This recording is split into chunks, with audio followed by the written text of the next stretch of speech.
दोस्तों ये है पल्स का फिंगर टिप ऑक्सीमीटर। यहाँ लाने का कारण ये था कि मैं इसके रेट देखकर भौचक्का रह गया।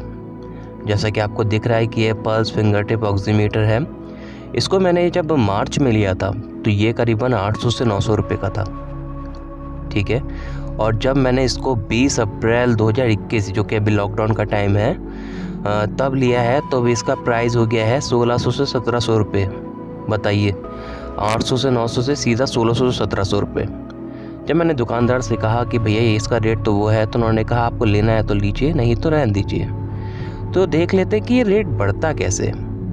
इकोनॉमी का एक सिंपल सा फंडा है जिस पर पूरी इकोनॉमी टिकी हुई है, वह है डिमांड एंड सप्लाई, यानी कि मांग और आपूर्ति।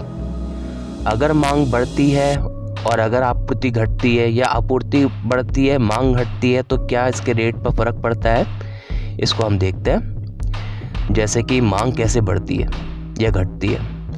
जब वह वस्तु सभी के लिए आवश्यक हो, जैसे मान लीजिए खाना है, ठीक है, प्याज है, प्याज आलू जो भी है, सब्जी वब्जी हो गई या फिर कोई दवाइयाँ हो गई, वो सभी के लिए आवश्यक है, उसको लोग छोड़ नहीं सकते। तो वो क्या होगा, उससे क्या होगा, मांग हमेशा उसकी बनी रहेगी, ठीक है। तो इस वजह से क्या होगा, उसका रेट हमेशा बढ़ता रहेगा। शहर में अफवाह फैल गई हो कि जैसे लॉकडाउन लगने वाला है तो सब क्या करने लग गए, सब सामान खरीदने लग गए, तो क्या हो गया, मांग बढ़ गई उस चीज़ की, और क्या है, सप्लाई थोड़ी कम है, तो इस वजह से रेट क्या होगा, बढ़ गए।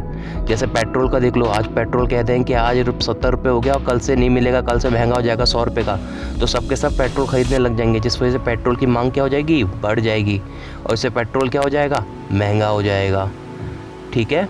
तो ये है, मैं इसका एक फैक्टर लेके कह रहा हूँ कि जिस वजह से ये बढ़ता है। मैं इसको ऐसी एक फैक्टर बाद में डिटेल से बात करेंगे। आपूर्ति कैसे घटती है बढ़ती है, तो देख लेते हैं। हमें घटती का मैटर लेना है सबसे पहले। किसी दूसरे शहर से, मतलब मान लीजिए जैसे दिल्ली है, दिल्ली में हर जगह से सामान आता है। अब दिल्ली में हमने अगर सप्लाई रोक दी कहीं और से आने की, जैसे पंजाब से आ रहा था फल वल, तो वो हमने रोक दिया, शहर से आ रहा था कहीं और से रोक दिया, तो इस वजह से क्या होगा, सप्लाई रुक गई, तो सप्लाई कम होने से क्या हो जाएगा, और मांग बढ़ी हुई है तो रेट बढ़ जाएगा। दूसरा क्या होता है, काला बाजारी। जैसे कि आजकल लॉकडाउन का टाइम चल ही रहा है, तो सबको पता है कि ये चीज़ें, जो दवाइयाँ हैं, जो कुछ चीज़ें हैं, कुछ खाने की चीज़ें हैं जो कि सभी को आवश्यक है, ठीक है। जैसे रेमडेसिविर जो वो है टीका, उसको भी लोगों ने काला बाजारी कर दिया, इस वजह से उसका क्या हो गया, रेट बढ़ गया है। तो परिणाम क्या होता है, अगर देखिए मांग बढ़ गई, आपूर्ति घट गई, तो क्या होगा, वस्तु के दाम क्या हो जाएंगे, बढ़ जाएंगे, ठीक है।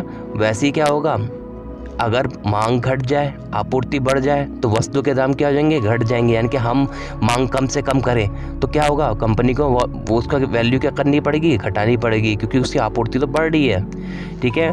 दूसरा मैं कहना चाहूँगा, वैसे मैं ये तो नहीं कहता कि दुकानदार रेट बढ़ा रहे हैं, आजकल कालाबाजारी कर रहे हैं, वैसे कोई भी दूसरा कालाबाजारी कर रहा है। लेकिन अगर मानवता के खातिर, क्योंकि बहुत सारे लोग हैं जो ले नहीं पाते सामान, तो कृपया करके जितना हो सके रिजनेबल प्राइस में बेचें।